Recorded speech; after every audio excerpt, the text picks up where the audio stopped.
Stand up for Jesus, ye soldiers of the cross. Lift high his royal banner, it must not suffer loss. From victory unto victory, his army shall he lead, till every foe is vanquished, and Christ is Lord indeed. Asadan kanyame se masai enya akwanya bio na mini ejidifo ebekasa anopai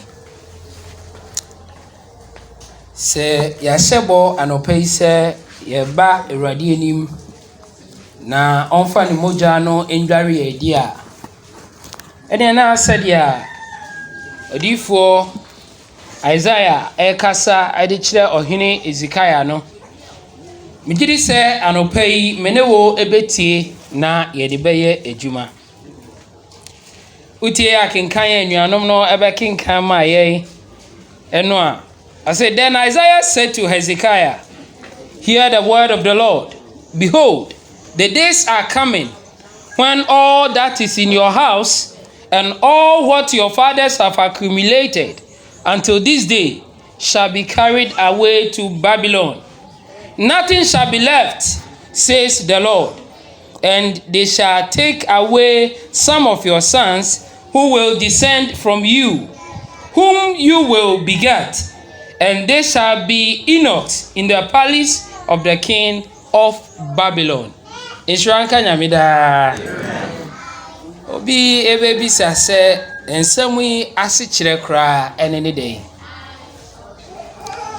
Ede nti na ma odifo Isaiah ekasasa ede kire ohene Ezekiah. The book of 2 Kings chapter 20. With the free verse number 12 down to 18 no a. Ede ana no pay ye betumi ede aye afutuo efri ensem emu.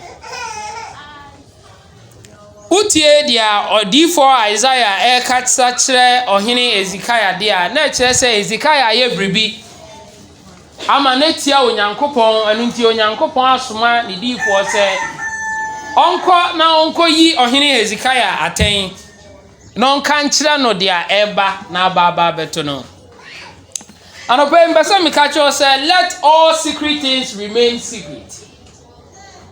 Eya bo homodin se ubema enyema ye huntasem nyina mane nye huntasem na se ankobasa ebia na ohaw kese bi edi ekiri. Last week na mene wo kasa edefa the kind of friends we keep or the kind of company sorry ye ne wo enante, and those people we call our friends in this life. But as a continuation to last week's sermon, I want us to also admonish ourselves this morning. Ni yentie efutu semu a onyankopon enam ni difo Isaiah so na ode kasa ede kire ohene Hezekiah. Na mjidi se samene wutie na ye fa aba ene adesua hudu ewo mu a adofonom ebetumi aboa wo na aboa mene umienu ewo yakwantu ayetu asasi so. Sa otu wedi na hwa pam dada ni mu adofonom ye betumi anya adesua hudu bebre die frimu. Efa ekwan a enipa eni nipa eni onipa eni onyankopon esi nante ewa asasi so. Na emu baako ena na no pay me pese me ne wo ahwe edi free verse number 12 downwards. Na me ne wo eba be kasa every say from the book of Proverbs chapter 25 verse number 19. Onyansafo ne say confidence in an unfaithful man in times of trouble is like a bad thought and a foot out of its joint. Or says si enya rehyiamu bi ewo onipa onyo no kwafo mu a or say eti se enan no a esi ho no edi afri ne dompe ana ni kotodwe no eso. That means enan ntumi nyina ne husu bie o na de ohaw bebre na na de bre onipa. There are certain things in this life they are to remain secret. Enipa bi ote asasi so only secret no. The source of security and the defense na very weak. senti ama me no wo kasa saa ne say Bible na bonkofo mienu din na ye be dig into their life odifo Isaiah and ohini Hezekiah. But asem yi efa ohini Hezekiah ho nti yem bi say why ne ohini Hezekiah emra Israel the 12 tribes no ewucha mienu no ye be benya the southern kingdom and the northern kingdom. Southern kingdom no ebe compromising of the two kingdoms which is Judah and Benjamin. And the northern kingdom no ebe jina homa the 10 tribes no aka no. But in the southern kingdom which is Benjamin and Judah no wonya ahimfu bia Bible no di won dance say they were very good. And one of these kings ohini and your friend no Ahaz. Ohini Ahaz and the bewo Hezekiah. Now Bible no say Hezekiah one of the kings that the southern kingdoms. They were very good because of his relationship with God. Oni nyankopon benya etweka bi na sa tweka no na eye pa na ohini Hezekiah yi ene ohini a otumi twi the southern kingdom no adwen gina wo nyankopon so bebre. He had a strong relationship with God, and that relationship was the relationship of prayer.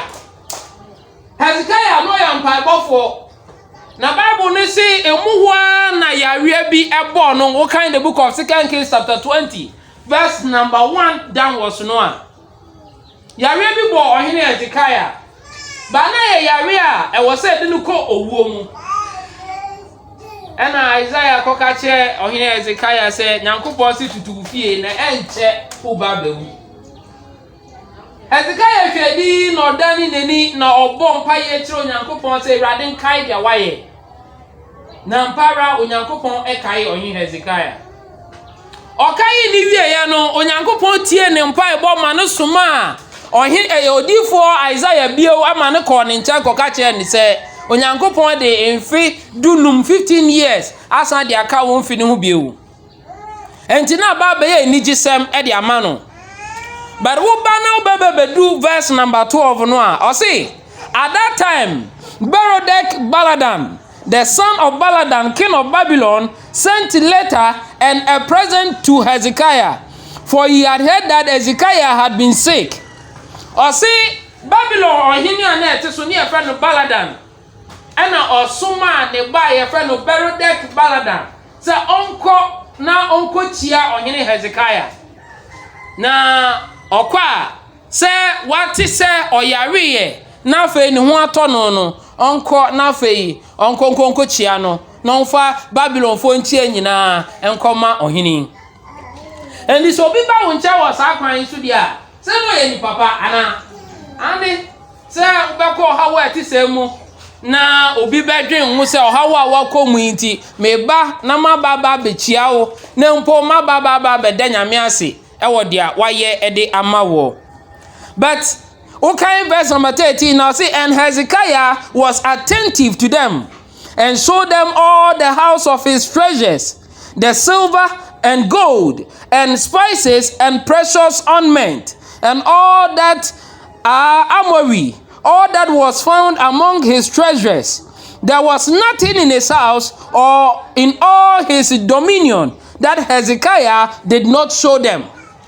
Ose na ebra nkofo yi eba ohene Hezekiah nchen no Hezekiah ni soye na omma won aso, that is o pay much attention at the mawo na ebra oguso ni wodi nkomo no na Hezekiah fi ase se oda na egudie na hunya dia Jerusalem nyina e de che Babylon fo no ade tia wo hu o se wo yi papa Bible ne si bibi ba kukura ni Hezekiah fia wanda ne di amfa nkyere Babylon foi na yanto aso ne yanhwe dia eto aso bio edemaye. Verse number 14. Then Isaiah the prophet went to King Hezekiah and said to him, what did these men say, and from where did they come to you? Ehimfa na nkrofo yi efibaye na wo fihi kra na wo ba wo nkyɛn na wo ba ye ne nsɛm bɛ nkra na wo bɛka de kyerɛ wo esan sane nyankopɔn ada de asini nyina di ade a kyerɛ odifo Isaiah. Now, what was so our verse number 15? I say, and he said, what have they seen in your house? So Hezekiah answered, they have seen all that is in my house. There is nothing among my treasures that I have not shown them. I say, wabaya no, we hu adi biara e wo bi fie. Me da padie megudie biara me dia kire won. I say bibi ba ku kura ni ho a e wo mi fie a mentumi anda na di amfa ankire nkrofo yi. E den na ekoso yento aso ne yebehunu ensem na echi akwan. Verse number 16. Then Isaiah said to Hezekiah, hear the word of the Lord. Say what to me aka say wunta semi nyina de akire nkrofo yi dia. Ene na tie Erade asam a eba wo nchen. Na no na kofa akenkan sami ba ese Erade ka che Hezekiah se esan de awaye nti. Wegudie na wo de akire Babylon fo ni nyina no wo be fa e de afiri wo nchen. Ni nyina be kopie Babylon biewu. Na wo ma ene wo mama wo ne won ti ene no wo nyina mu bi be kwakoye nkoa e wo Babylon asase so. Aden kra nti na Onyankopon be kan nsem etete sa e de akire ohini Hezekiah. Hezekiah di ade for 29 good years e wo Jerusalem. Na wenya ohawo a etete sa bi. E ba ne say na afei akwakofa bibi etesa e de abre oni Onyankopon entem. But anopen be say ye fa di sua bi efrimu na metwe wa dwengina so say in this life ye wonyama hudo bia wa abrabo mu a there should always remain secret in this life. Now some of these things ebi na ohini Hezekiah entumi ehunu na wanti ase enunti na ama ekwakofa ohawa etesa e de abre no. But ma mene wonti ase se Onyankopon no ankasa na mene uyedi lechie no he has secret. In the book of Deuteronomy chapter 29 verse number 29. Ma mene wonti akinkan sem bia e wo ho na mentwe wadwen nyina so se uyo nipa wa asase so na wonni asumasam a hweniye every say ubenya ohaw daachen. Ye mu bebre si enyankofo bi be ye no obeka che se wo ye namfofo pe we tend to tell them everything about our life. But I don't be na no person ka cho se hwuye last week ka cho se hwuye wo futumone ho. And then person ka cho se enyensam nyina ye didi nkomo e kira afoforo. Provided say nipa na yi ne hu no aba wo nchen so ye wo danfo no enkire so ye wo danfo. Etimu pobe na wo Babylon fo yi mu na ma wo de ba ohini Hezekiah nchen.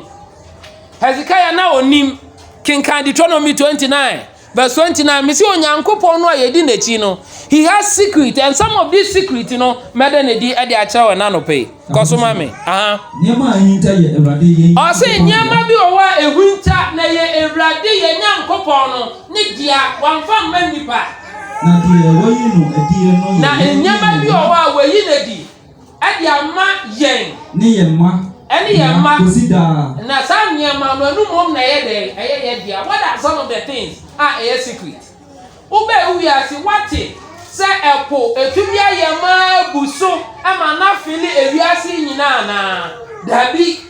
God has a secret in that. What is say emua kese wonrem a Onyankopon efre won se wayemua boyefo wetumia tie sikromu ese enipa na. God always has a secret.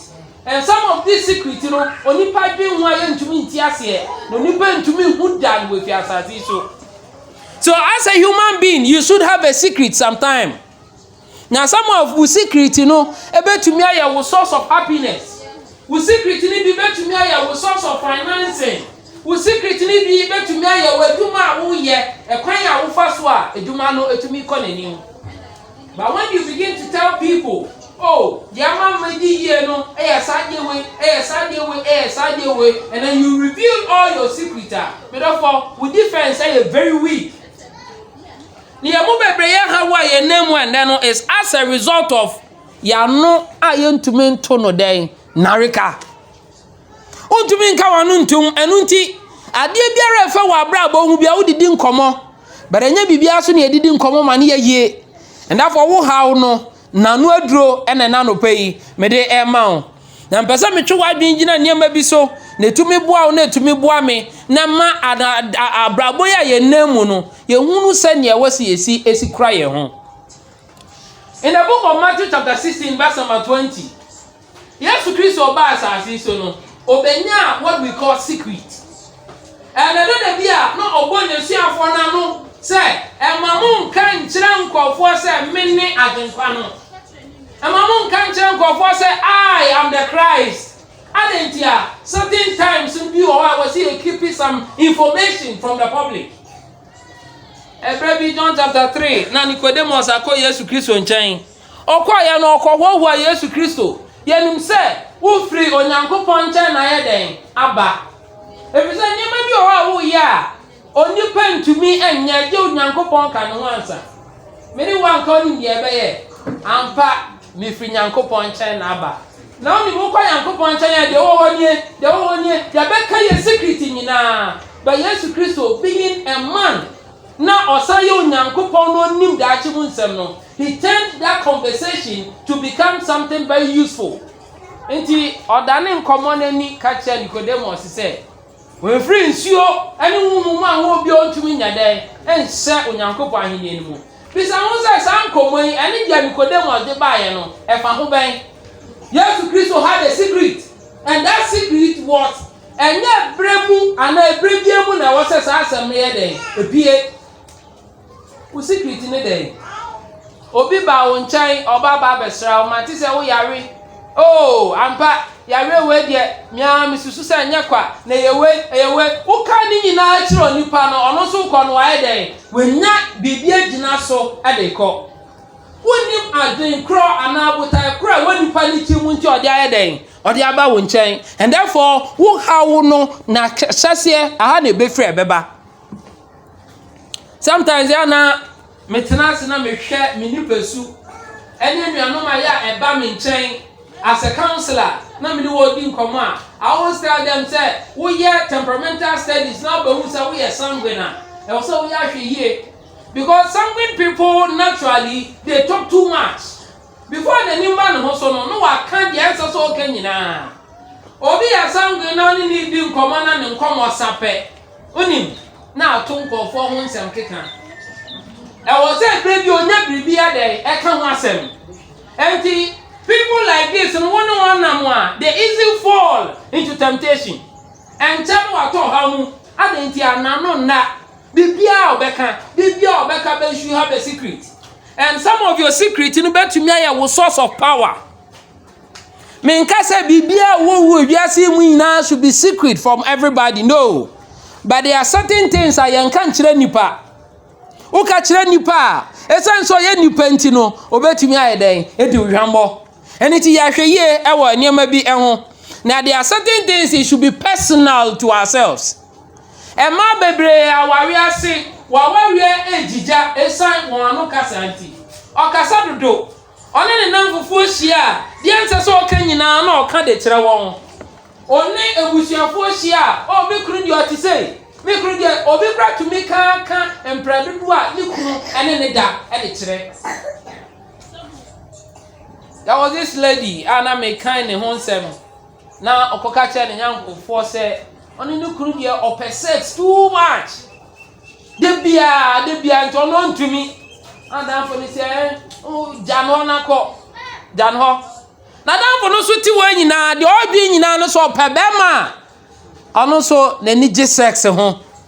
Okay, one mama clue no se okunu pede na mde be hia no o tunu fo hutumi aja nko ja oba na ose ho se won pe obi pe o kasa dodo kasa bebrebe no adofo no e de ohaw e na de brayen na bible no koso a chese so obi tumi to na no nareka e twe ni free boni ana ohaw ahudo bebre ho. But we intend to say everything in our life. And I'm more person to Nibibia. Yes, there are sometimes over so to Anamobia. I was so to Anamon not getting bail before you tell people. Now I don't know. And also turn on my Bible back at you.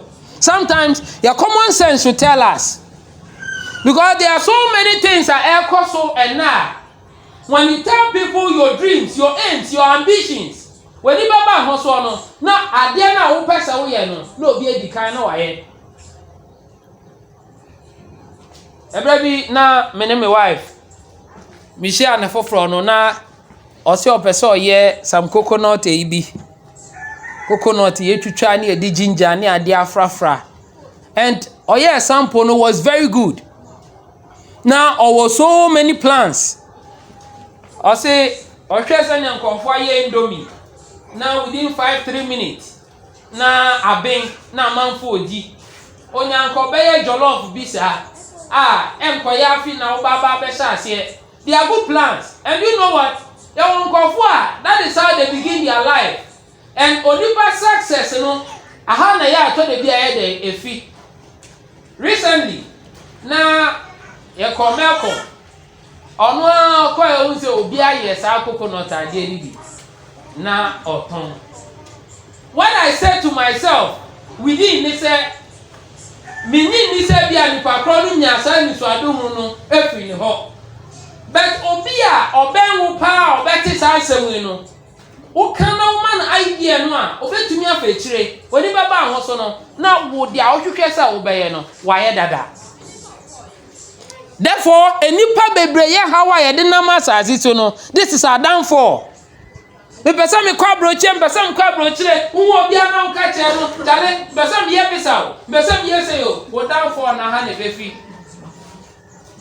Wani baba ho so no na abrochire no abọ. Cause enye nipa wetwa ye ho ahie nyina na wo wa ye ho adwen pa. Ba ma me ntwe wa adwen nyina so say Babylon fo aba o yine Hezekiah nchen no.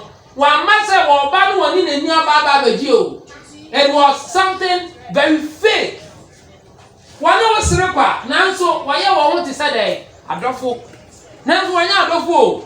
Sabre ni mu no study the background of this text na Assyria for attracting Israel for say one ebekun. Na Babylon for epe sadian because na Assyria for no so ebinum any Babylon for no enya dwin. But say last week me catch no your enemy can be an obi so no so otan wo no na danfo. Cycle and a cop me time Brother James brother last time Brother James into person me brother la boom near Kuditia Brother James. And this is what exactly happened to Israel for no. Now so brother laba me nchano me dream so oya madamfo. Now so na ntisa. And therefore when I reveal certain secret to him, obetumi agina so no de aseme.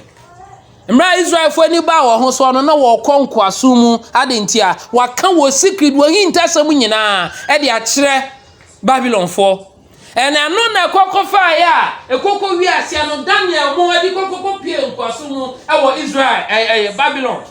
Na mra Daniel mo call Babylon no mra Babylon for ba eye oyini Hezekiah nchen no oyin Hezekiah da na di kire say Israel for merima no bebre wo wa mo adi mudo we nyansafo nti Babylon for na ba no obefa sa nyansafo ni nyina de won ye de e ko Babylon e de ko build their city. Some people will come to you just to tap certain knowledge from you. And that's all the wintia. And that's why a Christian nintia. And untia to the be learn to know when to say certain things. I don't know any some you didn't come up. Tell me person my brother see no. You don't so be a bear winning and any badger was there be. And until learn to know certain things and how to do those things. Because I know na say we are able to me aboa. Look at the life of Samson and Delilah. Samson our secret because only my farmer and down on Yankopon them. But Delilah, and then obey ya sumano, ya plotino, say corner coffee, something secret in the fabric. So certain people can come into our life. We bet me about a plot. A binum a plot the amount. Delilah ba obebedru ya pe Samson out of love. What kind of secret? And what was the downfall? Sadie we are. There are certain things that often they are secret. And say, hey, I just say the Becky catch that a man for ye busiana ashiasie and a minu mienu, yashano. And unti ma yenhunu enyema bi a ye kan wo yabrabo mu wote ho a learn to know certain things that way it is my secret and therefore I'm not supposed to tell anyone. Hwɛ to de bi a wo yere kra nka nkyerɛ no. I'm telling you the gospel truth. Oya bema o ye will. Me ka tell yo me ye will. Me will na me ye. Me me down we bema. The way bema we the way bema we. Enye man nyina na no wote se e do wo. And therefore so nya baba behu that will no bekum no age will no. Cause who one and nsa be ka wote ase an nsa nka. Nde wo so kontem na me say to me kan entem. And there are certain things that should be secret. Bible no can tell we say we are will afa kira we yere. Why is it in the Bible? And you also I don't know, I was saying one now to me how to be mature and to carry those kind of information. There are certain things they are your responsibility. I know what this year, but there are certain things it should be secret in life. And so when we say secret things now me don't know over call how moon now so how no na we ye be to me akwa ye bone the amount. Proverbs chapter 13 verse number 3. Mame no nkan na fe memfa wo emra ewiye. In the book of Proverbs chapter 13 verse number 3. Na ye member ti ase say yentumi kra anto ya no nareka ewa nyama bi ho a etumi ebebewie bone e de maye. Yenti Ye okra na no hwe ne kra so. I say onipa to de bia okra na no aye den o hwe ne kra so wo hwe hu ye e de free so hwe mu wo hwe hu ye e de free o hawa wo do bi mu so wan hwe wa no ye a wa no tumi kofa kai den e de brew also de wotre na num no nya wo say na onipa be bi obedu bi obedie na no ati sa ni ba no aye den nya oseye afutu a Solomon de mami no mienu na no pe no let the secret things remain secret yes sir ebetumi aboa ye tumi anante ye e wa asetena yi mu Herade nka ho no nka me ho no nhira ye Kristo Yesu de mu nti amen. From victory unto victory his army shall he lead.